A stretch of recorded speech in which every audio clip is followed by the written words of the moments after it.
Mari kita satu dalam doa.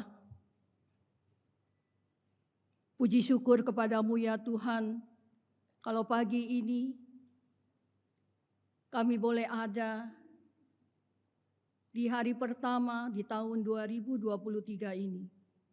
Kami juga bersyukur kepadamu Tuhan, karena Tuhan masih memberikan nafas hidup kepada kami. Kesempatan hidup yang masih Tuhan berikan, kami boleh masuk di dalam tahun yang baru ini. Kami juga bersyukur untuk kesehatan yang baik yang Tuhan berikan, sehingga kami boleh ada di rumah-Mu ini Tuhan. Kami boleh memuji memuliakan nama-Mu. Dan saat ini kami mau bersama-sama merenungkan kebenaran firman-Mu. Biarlah Tuhan menolong hamba-Mu di dalam segala keterbatasan, boleh menyampaikan kebenaran firman-Mu dalam hikmat dan pimpinan Tuhan. Tuhan juga memberkati setiap jemaat-Mu yang sudah hadir pada pagi ini, sehingga kami semua boleh sama-sama mendapat berkat dari-Mu. Terima kasih Tuhan, kami menyerahkan, hamba-Mu menyerahkan waktu pemberitaan firman-Mu ini, hanya di dalam nama Tuhan Yesus, Juru Selamat kami yang hidup. Amin. Silakan duduk Bapak Ibu Saudara sekalian. Sekali lagi selamat tahun baru, kita bersyukur bisa masuk di dalam hari pertama di tahun 2023 ini dalam keadaan baik dan sehat. Mari kita akan bersama-sama merenungkan satu kebenaran firman Tuhan. Tema kita pada pagi ini adalah percaya dan taat. Nats diambil dari 1 Raja-Raja pasal 17 ayat 7 sampai 16. Kita tidak membacakan ulang nats ini karena kita nanti akan melihat bersama-sama kebenaran firman Tuhan di dalam nats ini. Mari sebelumnya kita akan melihat latar belakang dari 1 Raja-Raja 17 ayat 7 sampai dengan 16 ini. Bapak Ibu Saudara sekalian, saat Elia menjadi nabi di Israel, bangsa Israel pada waktu itu dipimpin oleh seorang raja yang bernama Raja Ahab. Nah, di dalam pimpinan Raja Ahab ini, bangsa Israel tidak taat lagi kepada Allah. Mereka meninggalkan Allah dan menyembah dewa-dewa yang ada di sekitar mereka, termasuk dewa Baal yang pada waktu itu dipercaya sebagai dewa hujan. Bapak Ibu Saudara sekalian, selaku utusan Allah, Nabi Elia menyampaikan firman hukuman dari Tuhan atas ketidaktaatan dari bangsa Israel ini. Seperti kita lihat di dalam 1 Raja-Raja pasal 17 ayat 1. Allah akan menahan hujan. Dan ketika itu dikatakan oleh Nabi Elia, dalam Yakobus 5 ayat 17 dikatakan bahwa hujan pun tidak turun di bumi selama 3 tahun dan 6 bulan. Itulah yang menjadi satu latar belakang dari kitab 1 Raja-Raja 17 ayat 7 sampai 16 ini. Lalu kita akan melihat, kita akan mulai Bapak Ibu Saudara sekalian dengan tema kita. Ya. Bapak Ibu Saudara sekalian, ada seorang ayah dengan anak yang berumur 2 tahun. Jadi ayah ini punya anak, anaknya umur 2 tahun Bapak Ibu Saudara sekalian. Si ayah ini mengajak anaknya ini jalan-jalan bermain di satu taman bunga. Kebetulan di taman bunga itu ada tembok yang tidak terlalu tinggi. Lalu si ayah ini mendudukkan anaknya ini di tembok tersebut gitu ya. Nah, si ayah ini mau menguji keberanian dari anaknya yang baru berumur 2 tahun itu. Lalu si ayah berkata kepada anaknya, "Nak, jatuhkanlah dirimu ke rangkulan ayah," gitu ya. Sambil si ayah ini dia merentangkan kedua tangannya untuk merangkul anaknya. Bapak Ibu Saudara sekalian, ketika anak ini mendengar apa yang dikatakan bapaknya, "Nak, jatuhkan dirimu." Langsung anak yang umur 2 tahun itu dia menjatuhkan dirinya ke rangkulan ayahnya. Bapak Ibu Saudara, kenapa dia bisa lakukan itu secara refleks dan langsung? Karena anak ini percaya kepada Allahnya, kepada ayahnya, bahwa ayahnya itu mengasihi dia.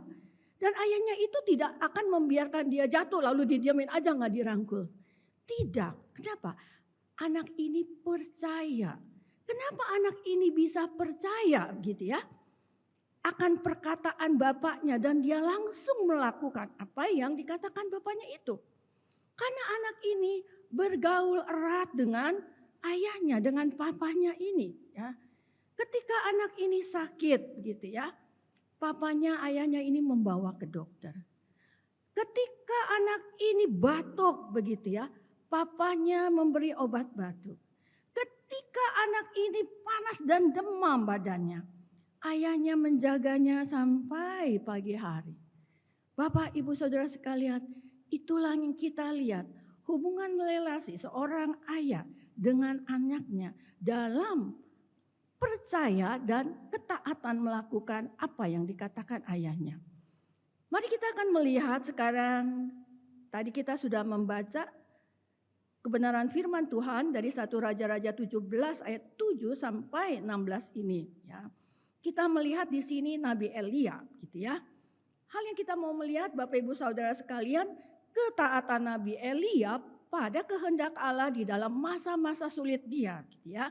Nah, Bapak Ibu Saudara sekalian boleh memperhatikan kembali natsnya dari ayat 7 sampai dengan ayat yang ke-9 yang tadi kita sudah sama-sama membaca begitu ya.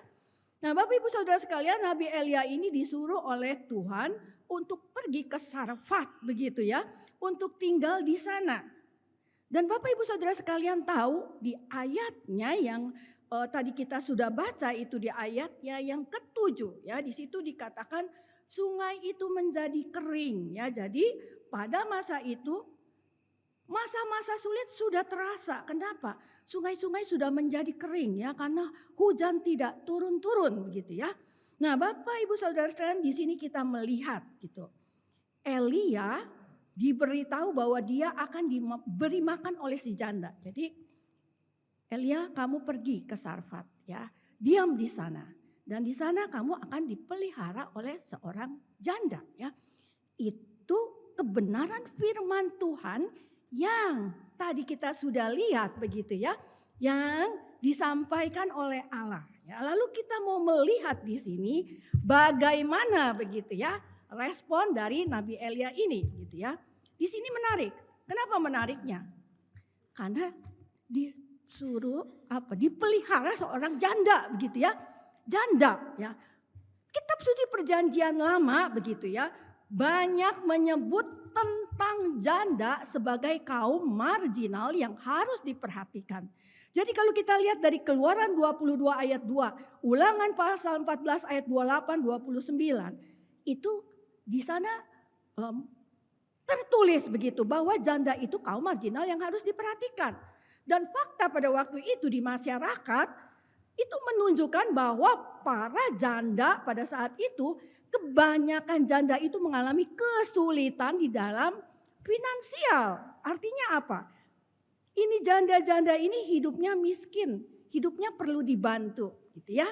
Nah, sekarang tadi yang kita lihat begitu, Nabi Elia ini disuruh ke Sarfat, lalu ketemu janda, nggak dikasih tahu jandanya itu miskin apa kaya begitu ya, yang pada akhirnya kita tahu dia juga bukan janda yang kaya. Tetapi kalau kita melihat ya dengan keadaan fakta yang ada, lalu dalam bagaimana Perjanjian Lama menyebut tentang janda sebagai kaum marginal yang harus diperhatikan begitu ya, ini tidak masuk akal begitu ya. Kenapa tidak masuk akal Bapak Ibu Saudara sekalian? Ya bagaimana mungkin gitu. Seharusnya Elianya kan yang harus menolong si janda begitu ya. Bukannya ini si janda yang harus menolong si Elia, memberi makan dia gitu ya. Tidak masuk akal. Tetapi kebenaran firman Tuhan menyatakan di ayat yang ke-10. Sesudah itu Elia bersiap lalu pergi ke Sarfat. Ini satu ketaatan yang luar biasa.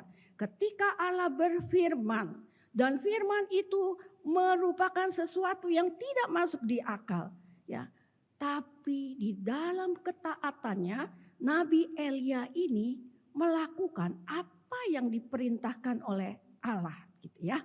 Nah, Bapak Ibu Saudara sekalian, ya. Kalau kita melihat akan Nabi Elia ini, kenapa dia sampai responnya begitu langsung ya, seperti anak tadi begitu. Bapak Ibu Saudara sekalian, kalau kita perhatikan begitu ya, di awal dari 1 Raja-Raja 17 ayat 1 itu ya sampai dengan 23, 1 ayat 1 ayat 2 ayat 3, ternyata ya pada waktu Nabi Elia ini di masa-masa sulit, pada masa yang lalu itu, pada beberapa waktu yang lalu itu, dia mengalami ya satu pemeliharaan Tuhan yang luar biasa. Kenapa?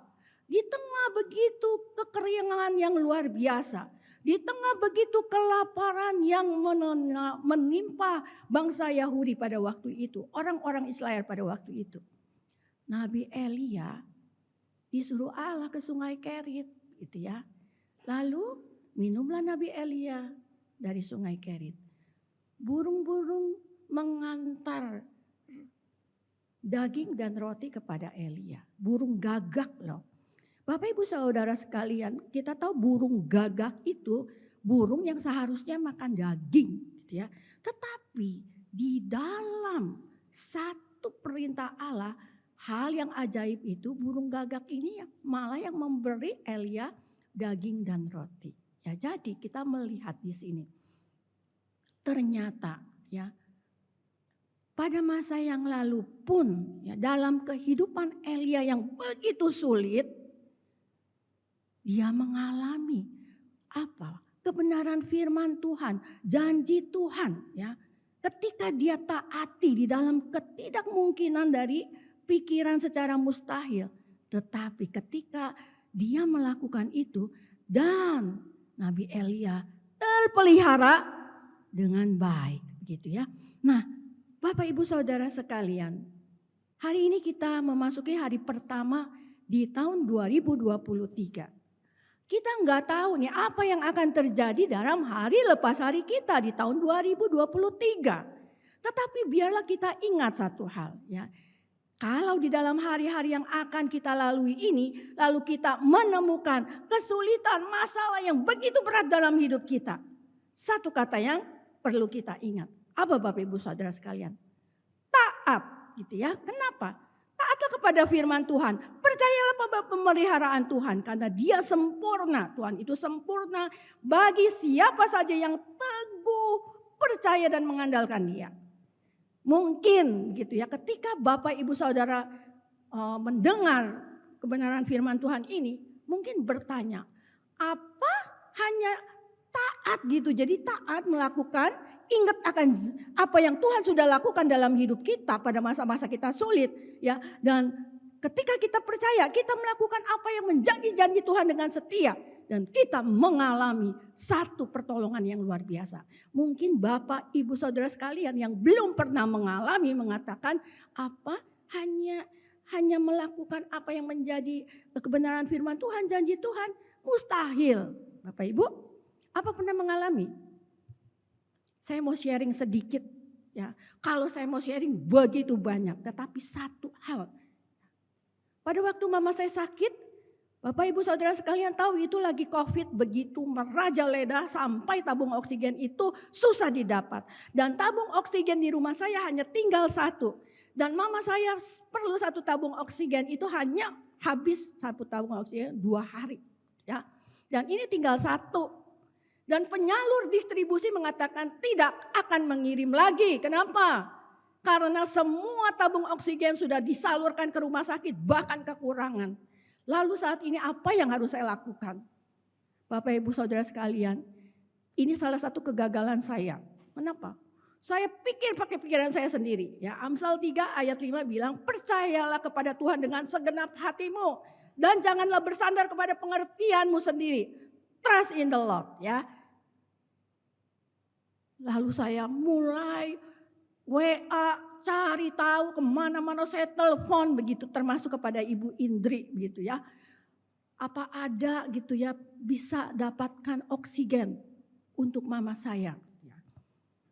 Ibu Indri kemarin ya udah saya telepon tapi jawabannya nanti ya gitu. Saya juga nggak tahu begitu. Bapak Ibu Saudara sekalian, jadi saya cari dengan kekuatan saya sampai saya nggak ada. Ya sampai saya udah capek gitu ya. Lalu saya mulai berdiam diri.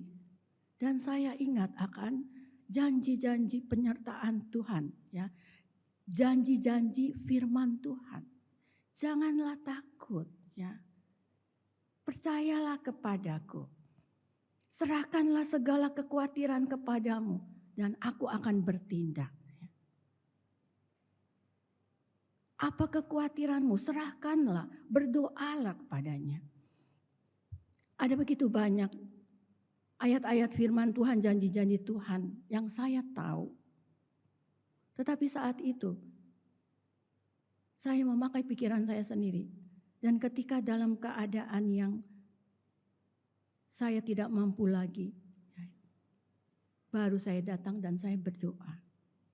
Tuhan, tolong saya. Apa yang saya harus lakukan? Tuhan, saya menyerahkan kepadamu. Firman Tuhan berjanji, ketika anak-anakmu datang dan Tuhan dalam rencanamu Tuhan, hamba menyerahkan. Dan apa yang terjadi? Masalah berubah? Tidak. Masalah tetap ada. Tetapi ada satu ketenangan yang luar biasa. Ya, tidak lagi menjadi terlalu panik atau terlalu khawatir. Saya juga heran kenapa itu bisa terjadi. Tapi itulah yang saya mau sharingkan. Ya, nanti ke depannya apa yang terjadi, ingat janji firman Tuhan, lakukan apa yang menjadi janji kebenaran firman Tuhan itu. Dan Bapak Ibu Saudara boleh mengalaminya. Ya.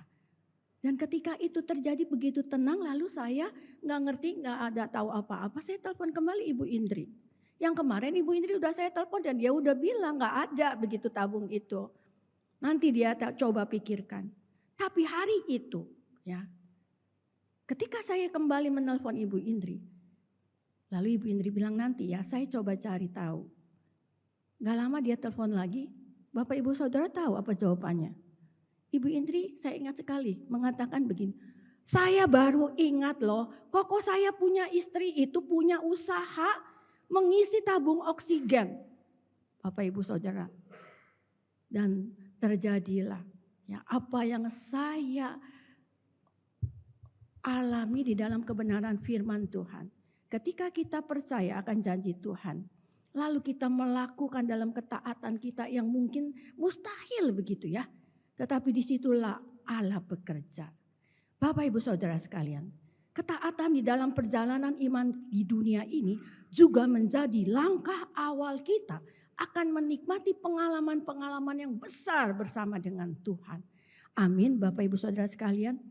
Biarlah ya, kalau belum pernah mengalami, mari lakukan ya.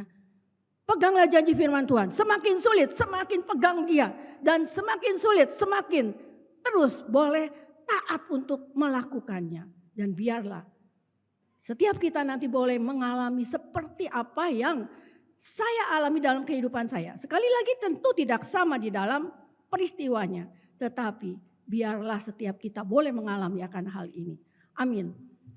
Lalu kita mau melihat Bapak Ibu tadi ketaatannya si Nabi Elia yang begitu luar biasa. Gak masuk akal tetapi dia taat melakukan. Sekarang kita mau melihat imannya si Nabi Elia ini ya Bapak Ibu Saudara sekalian. Jadi kita mau melihat di sini iman percayanya Nabi Elia kepada Tuhan. Dan itu kita bisa melihat di ayat 13 sampai dengan ayat 14. Jadi Ibu pegang terus itu nats ini ya. Bapak Ibu Saudara sekalian, kalau kita baca nih ayat 13 ini ya. Sepintas kalau kita baca ayat 13 ini, kita dapat berpikir bahwa Nabi Elia ini benar-benar orang yang gak punya perasaan gitu ya. Jelas-jelas janda itu sudah mengatakan di ayat 12, kalau Bapak Ibu Saudara sekalian lihat begitu. Janda itu mengatakan gak ada roti loh begitu. Yang ada hanya segenggam tepung dan sedikit minyak. Ya. Tapi di sini Nabi Elia justru mengatakan lakukanlah. Ya, kalau kita lihat di ayat 13 lakukanlah. Tapi buatlah dulu ya roti dari tepung dan minyak itu buat saya gitu ya. Baru buat kamu, baru buat anak kamu begitu ya. Nah Bapak Ibu Saudara sekalian kalau kita melihat di sini ini Nabi egois banget begitu ya. Tetapi gitu ya, tetapi ketika kita membaca di ayat yang ke-14, maka pandangan kita akan berubah. Kenapa? Ketika kita membaca apa firman Tuhan kepada Nabi Elia di ayat 14 dari 1 Raja-Raja 17 ya. Di sana dikatakan, sebab beginilah firman Tuhan Allah Israel. Tepung dalam tempayan itu tidak akan habis dan minyak dalam buli-buli itu pun tidak akan berkurang sampai pada waktu Tuhan memberi hujan ke atas muka bumi. Jadi ini yang dia sampaikan kepada si janda ya. Elia tidak akan seyakin itu meminta kepada janda itu kalau dia sendiri tidak percaya kepada firman Tuhan. Jadi kita lihat di sini. Elia benar-benar percaya dan itulah yang menggerakkan dia untuk mengatakannya kepada janda itu. Bapak Ibu Saudara sekalian, ini loh. Apakah sudah terjadi? Belum ya. Iman dalam Ibrani 11 ayat 1 mengatakan iman adalah dasar dari segala sesuatu yang kita harapkan dan bukti dari segala sesuatu yang tidak kita lihat. Jadi belum ada apa-apanya begitu ya, hanya perkataan doang kata orang ini janji firman Tuhan ya Bapak Ibu Saudara sekalian. Tapi kita melihat, kalau kita melihat di sini ini luar biasa. Kenapa? Mari kita mau melihat ini ya. Jadi Bapak Ibu Saudara kita lihat di sini dengan apa yang perkataan Nabi Elia sampaikan kepada janda itu menyatakan iman percayanya si Nabi Elia. Ya. Bapak Ibu Saudara sekalian kita lihat di sini Elia benar-benar hidup di dalam persekutuan dengan Tuhan dan dia mempercayakan diri secara utuh kepada Tuhan. Tadi kita lihat dengan jelas ya di ayatnya yang ke-13 ya. Di situ dikatakan, maka kata Elia, janganlah takut ya. Janganlah takut adalah kata yang tepat yang disampaikannya kepada janda itu. Janganlah takut. Bapak Ibu Saudara sekalian, itu juga yang menyapa kita semua di dalam memasuki tahun yang baru ini. Dan di dalam hari-hari yang akan kita lalui sepanjang tahun 2023 ini. Janganlah takut. Percayalah pada Dia yang tidak pernah kehilangan kemampuan untuk memberikan pertolongannya kepada kita. Untuk memelihara kita dengan sempurna. Amin Bapak Ibu Saudara sekalian. Sekarang kita akan masuk melihat dari sisi si janda gitu ya. Kalau kita melihat tadi bagaimana dari sisi Nabi Elia ya. Kita akan melihat di sini bagaimana percaya dan ketaatan si janda ini gitu ya. Kalau kita melihat di 1 Raja-Raja 17 ayat yang ke-11 ya, kalau kita melihat di situ Elia mengatakan Elia minta air ya, lalu janda ini kasih air begitu. Si Elia mau ngambil air, lalu janda itu lalu Elia berkata lagi di ayat yang ke-11. Cobalah ambil bagiku begitu ya, sepotong roti gitu ya. Jadi si Elia minta roti. Bapak Ibu Saudara sekalian, kita lihat di sini. Apakah Elia akan memberikan roti ini apakah si janda akan memberikan roti ini kepada Elia gitu ya. Sementara kita tahu yang tinggal itu hanya segenggam tepung ya. Segenggam tepung sama sedikit minyak. Secara logika dari sisi si janda gak mungkinlah memberi Elia makan. Karena dia sendiri gak ada begitu ya. Ya tidak ada lagi persediaan makanan. Bahkan persediaan makanan yang ada pun ya. Itu kalau dimakan janda dan anaknya. Mereka akan mati setelah itu gitu ya.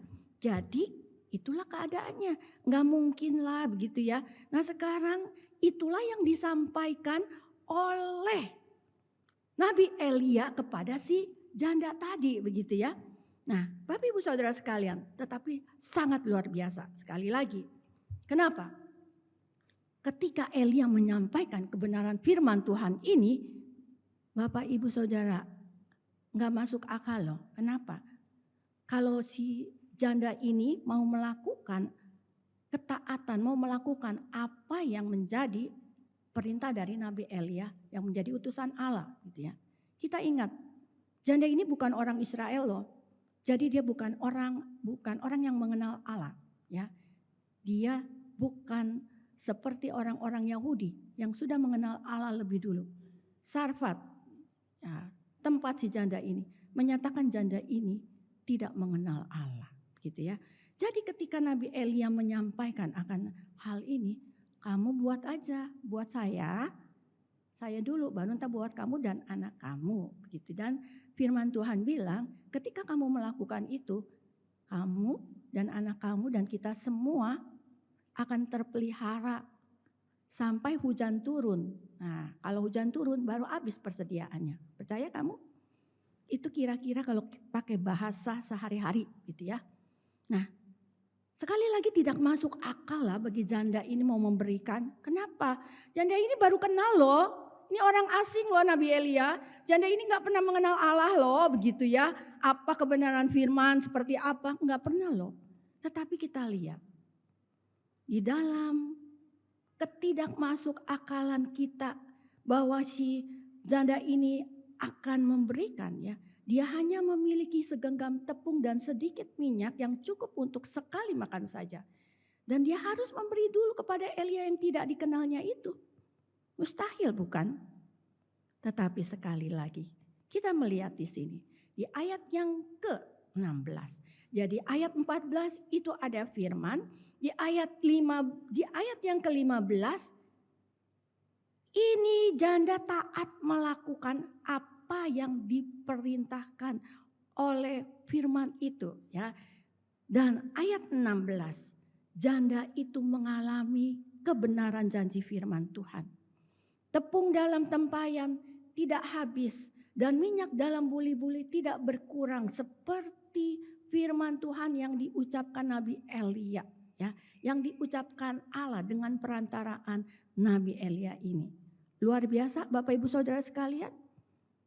Itulah kita melihat seorang janda ya, yang pada masa itu harusnya mendapat pertolongan.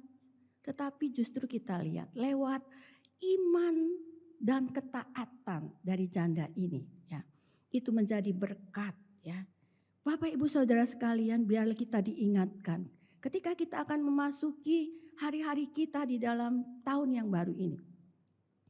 Kehadiran Allah di dalam hidup kita ya, seharusnya memiliki arti yang sangat khusus. Ingat itu janda orang yang tidak mengenal Allah. Tapi kita anak-anak Tuhan. Jadi seharusnya kita lebih daripada janda itu. Kenapa? Kehadiran Allah dalam hidup kita seharusnya memiliki arti yang sangat khusus.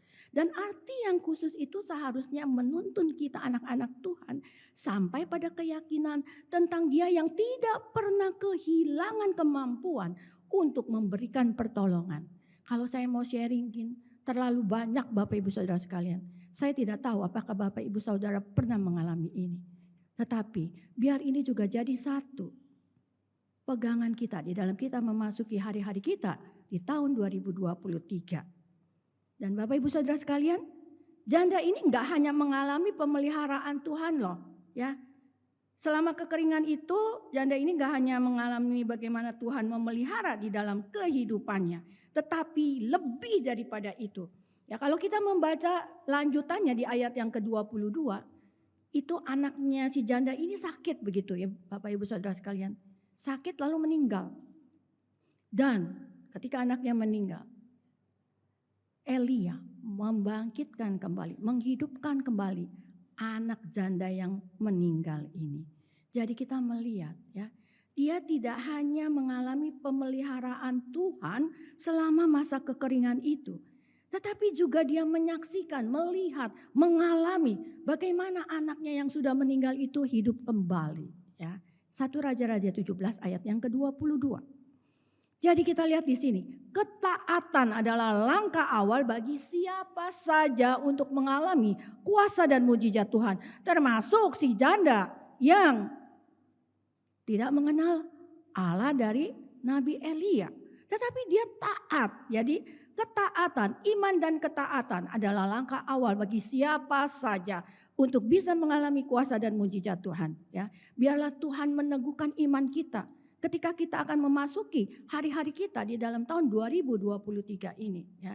Karena kita tahu setiap orang percaya pasti tahu bahwa satu langkah ketaatan untuk mempercayai Yesus sebagai Tuhan dan Juru Selamat adalah awal di mana setiap orang mengalami mujizat keselamatan yang tidak dapat diberikan oleh apa dan siapapun di dunia ini selain Tuhan Yesus Kristus. Artinya apa Bapak Ibu Saudara sekalian? Ini janda tidak hanya mengalami pemeliharaan Tuhan, tidak hanya melihat bagaimana anaknya yang meninggal itu dihidupkan kembali, tetapi dia juga menjadi anak Tuhan, begitu ya. Dia menerima anugerah keselamatan itu. Ini loh, ya, satu berkat yang besar bagi si janda dan keluarga ini. Tidak hanya terpelihara secara fisik, tetapi rohaninya juga anugerah keselamatan. Amin Bapak Ibu Saudara sekalian. Lalu kita mau melihat di tengah keadaan yang susah ya. Kita pernah mengalami kan masa-masa Covid sulit sekali. Bahkan dampak dari Covid sampai hari ini itu masih kita terasakan ya. Masih banyak orang yang menganggur, masih banyak orang yang punya usaha yang bangkrut belum bangkit lagi. Masih banyak orang yang punya usaha masih mengeluh, sepi pasaran gitu ya. Dampak Covid masih ada ya. Itu kita pernah alami masa sulit gitu ya. Nah, si janda di Sarfat ini dia juga mengalami masa sulit, bukan kekeringan, gak ada makanan, air susah. Itu lebih-lebih ya, dampaknya kematian. Gitu. Tapi di sini kita belajar satu hal. Tetap bermurah hati di masa sukar Bapak Ibu Saudara sekalian. Gampang gak? Gak gampang gitu ya. Karena di sini kita lihat janda di Sarfat dalam keterbatasannya dia tetap menunjukkan kualitas diri dalam hal apa? Murah hati loh. Dari mana kita bisa lihat itu? Kita lihat ya tadi di ayat yang mana tuh? 10 ya ayat 10 ayat 11 begitu ya. Ketika Elia minta air, janda Sarfat nggak menolak loh ya. Elia minta air, dia berikan kok air gitu ya. Nah, lalu ketika si Elia minta dibuatkan sepotong roti gitu ya. Ini janda juga enggak marah gitu ya sama si Elia, menghardik Elia. Enggak loh. Si janda ini hanya menjelaskan situasinya bahwa persediaan tepung dan minyak yang ada pada dia itu udah enggak ada. Ini udah yang terakhir yang dia miliki ya. Dia hanya menyampaikan apa? Hanya menjelaskan situasi dia gitu ya. Nah, Bapak Ibu Saudara sekalian kita lihat di sini ya. Sebab sebelum dijelaskan tentang potensi terjadinya mujizat ya, dia sudah dengan lelah hati mengambil dan hendak memberikan air begitu ya kepada si Elia. Ya, Bapak Ibu Saudara sekalian, air itu sangat berharga loh. Kalau memang waktu itu benar-benar kekeringan, gak ada air begitu ya. Nah, kita lihat ini loh kemurahan hati dari si janda ini ya. Elia belum ngomong apa-apa loh. Kalau kita lihat coba Elia emang ngomong, inilah janji firman Tuhan. Kalau kamu kasih aku air minum gitu. Kalau kamu buatkan aku tepung dari yang kamu miliki, buatkan dulu pada aku. Maka kamu dan anak kamu akan terpelihara. Begitu udah disampaikan itu? Belum. Ini baru pertama ketemu. Cuman minta air. Mau diambilin air. Udah mau diambilin air. Minta roti begitu ya. Nah jadi pada waktu Elia minta air dan diambilkan air.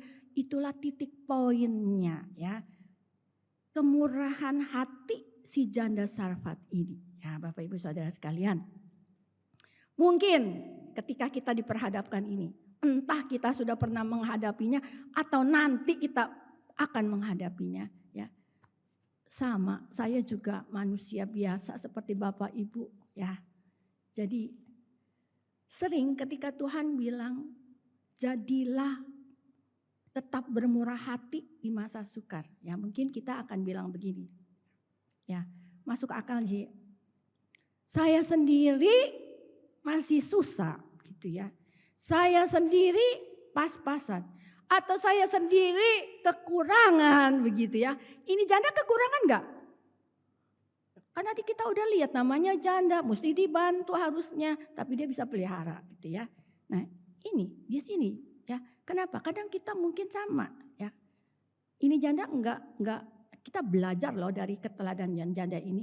Ya mungkin kita akan bilang, Tuhan, saya sendiri masih kurang setiap bulannya. Ini lagi masa Covid, Tuhan. Ya penghasilan saya juga berkurang gitu ya. Tuhan, tapi Tuhan lewat teladan si janda ini apa? Ayo murah hati di masa sukar begitu ya. Tuhan, bagaimana saya melakukannya? Saya sendiri masih kurang Tuhan. Masuk akal ya. Masuk akal enggak? Masuk akal, sangat masuk akal ya. Tapi sekali lagi, mari kita teladani ya. Janda di Sarfat itu membagikan apa yang dia miliki, bukan apa yang dia tidak miliki. Jadi bukan dari kelimpahan dia. Kalau nungguin kita kelimpahan, bahkan kalau kita udah banyak malah susah buat memberi ya.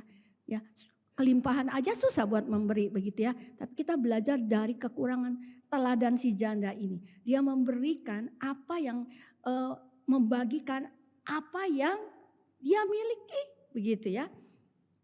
Nah, Bapak Ibu Saudara sekalian, di sini luar biasa karena di sini katakan memberi walaupun secara logika tidak masuk akal, menjauhkan diri dari keraguan ya. Jadi kalau kita dalam keterbatasan kita, dalam kita juga kesulitan kita ketika kita memberi, di sini dikatakan maka itu akan menjauhkan diri kita dari keraguan akan pemeliharaan Tuhan dan menyandarkan kehidupan kita kepada janji firman Tuhan. Dan itulah yang dilakukan janda ini. Dan janda itu merasakan dia menikmati hidup. Bapak Ibu pernah gak merasakan menikmati hidup? Bahagia sekali. Di tengah kesulitan kita bisa menolong orang lain. Begitu ya. Luar biasa, itu pasti ada sesuatu dalam diri kita. Oh aduh begitu ya. Sesuatu yang gak bisa dinilai dengan apapun. Pernah mengalami? Ya biar Tuhan menolong kita. Begitu ya. Di tengah kesulitan dan kesukaran yang kita hadapin, jangan membiarkan hati kita beku oleh kesukaran. Namun tetap belajar untuk bermurah hati dan bertindak untuk meringankan beban bagi sesama kita yang membutuhkan. Ya, mudah tidak mudah karena saya juga belajar. Kita sama-sama belajar karena kita nggak tahu apa yang akan terjadi di depan kita. Yang pasti keadaan bukan makin mudah ya, tetapi janji firman Tuhan percaya, tetap beriman teguh. Tetap lakukan apa yang menjadi janji firman dalam hidup kita. Dan Bapak Ibu, memberi itu enggak selalu harus dalam bentuk uang gitu ya. Memberi itu bisa juga dalam arti apa? Waktu yang kita berikan, kepedulian kita, perhatian kita, ya, doa kita gitu ya. Ya kalau ini saya sering ngalamin ya. Ini ada ibu, cuman saya telepon loh. Ucapin selamat ulang tahun ya. Dia bisa cerita panjang ibu-ibu ya. Saya cuman ngucapin. Saya terlambat lagi loh ngucapin happy birthday. Saya kelupaan ibu-ibu. Biasanya setiap tahun tuh saya selalu telepon pagi-pagi udah ibu karena saya tahu dia bangun pagi. Saya cuman telepon, saya lupa loh dia ulang tahun ya. Mungkin Ibu Lis dan yang grup WAKW Komisi Wanita tahu. Saya terlupa benar-benar ibu-ibu. Lalu saya telepon, ya minta maaf ya saya terlupa. Terus saya, Bu maaf ya, aduh. Terus saya, ayo Bu kita berdoa. Ketika saya berdoa selesai, dia nangis. Saya bingung ibu-ibu ya. Bapak ibu ya, dia nangis begitu. Ini contoh, memberi itu tidak harus dalam bentuk materi, dalam bentuk uang. Hanya perhatian lo ulang tahun udah terlambat lagi begitu ya. Ini ibu nangis terus dia cerita. Wah dia cerita ada tuh kesulitan dia. Wah saya jadi baru tahu tuh ibu-ibu ya. Nah ini nih ibu-ibu ya. Apa? Bermurah hati ketika juga dalam keadaan sulit ya. Itu bisa menjadi berkat bagi orang lain dan bagi diri kita sendiri. Ada sesuatu yang rasanya, aduh Tuhan ya, itu sesuatu yang saya susah untuk melukiskannya. Ya. Nah itu pengalaman saya. Nah ibu-ibu sekarang kita akan mengakhiri ya. Sebagai penutup, ya, ibu-ibu, kalau Bapak Ibu Saudara sekalian ya. Kalau kita membaca kisah ini ya tanpa membaca bagian Alkitab yang lain ya tadi kita udah lihat kan di dalam dalam Yakobus 5 ayat 17 begitu ya. Nah, kalau kita cuma membaca 1 Raja-Raja pasal 17 ayat 7 sampai 16 begitu ya, tanpa membaca bagian Alkitab yang lain, khususnya penjelasan tadi di Yakobus 5 ayat 17, mungkin kita akan beranggapan Elia itu seorang nabi yang sakti, yang hebat loh gitu ya. Ya, waduh luar biasa loh si Elia ini gitu ya. Nah, Bapak Ibu Saudara sekalian, surat Yakobus ya, tadi di Yakobus 5 ayat 17 itu mengatakan Elia adalah manusia biasa sama seperti kita. Dan ia telah bersungguh-sungguh berdoa supaya hujan jangan turun. Dan hujan pun tidak turun di bumi selama 3 tahun dan 6 bulan. Nah, Bapak Ibu Saudara sekalian, lihat di sini ya. Jadi surat Yakobus mau mengajarkan Elia itu bukan manusia sakti, begitu ya. Hujan di Israel itu berhenti selama 3 tahun, 3,5 tahun, 3 tahun 6 bulan. Itu bukan karena perkataan Elia, tetapi karena apa? Karena Allah mendengar doa Elia. Ini loh poinnya, mendengar doa. Ibu-ibu tahu doa? Doa itu kita berbicara dengan Allah, ya. Kita berdoa, kita nyampaikan masalah kita. Lalu ketika kita berdoa, Allah menyampaikan firman-Nya sama kita lewat apa? Ini lewat Alkitab. Jadi Bapak Ibu Saudara, apa kunci rahasia si Nabi Elia ini di tengah masa yang sulit begitu ya, kekeringan, kelaparan, dia bisa tetap teguh beriman, ya percaya penuh akan pemeliharaan Tuhan. Kenapa? Apa kunci rahasia dia? Sama seperti di pendahuluan tadi Bapak Ibu Saudara sekalian, kenapa? Dia punya relasi hubungan yang baik loh dengan Allah, dengan Tuhan. Bergaul erat dengan Tuhan setiap hari. Itu kuncinya. Kalau kita nggak pernah membaca firman Tuhan, kalau kita nggak punya relasi yang baik dengan Tuhan, bagaimana kita tahu itu janji Allah, janji Tuhan itu seperti apa? Apalagi mau kita lakukan, tahu aja bukan kita nggak tahu. Kalau kita nggak membaca ini, itu kuncinya. Jadi Bapak Ibu Saudara sekalian, mari percaya dan taat, trust and obey ya. Percaya dan taat. Di tengah kesulitan masalah yang akan kita lalui dalam hari lepas hari kita di tahun 2023, kuncinya sederhana, tetapi bukan semudah yang kita bisa akan lakukan. Tetapi percaya Tuhan pasti menolong kita ketika kita benar-benar sungguh-sungguh mau melakukan itu ya. Jadi mulai hari ini, bangunlah relasi saat teduh, hubungan yang baik, bergaul dengan Allah setiap hari lewat saat teduh pribadi kita, lewat doa-doa kita. Amin. Mari kita berdoa.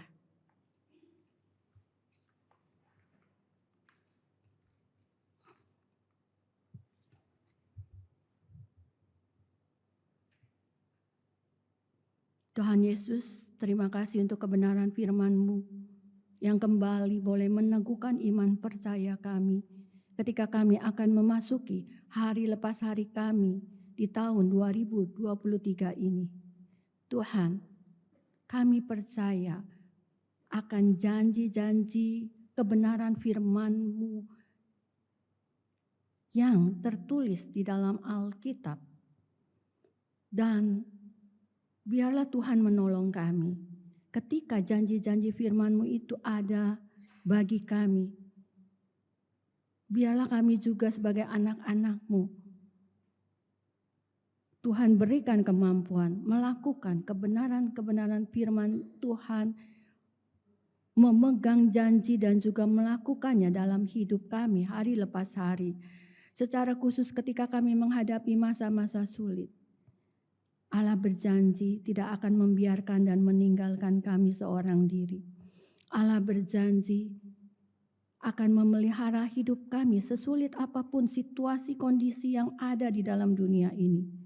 Allahku akan memenuhi segala keperluanmu menurut kekayaan dan kemuliaannya di dalam Kristus Yesus. Tuhan, ampunilah kami. Kadang dalam hari lepas hari kami di tahun 2022, kami mengalami kegagalan untuk melakukan akan hal ini.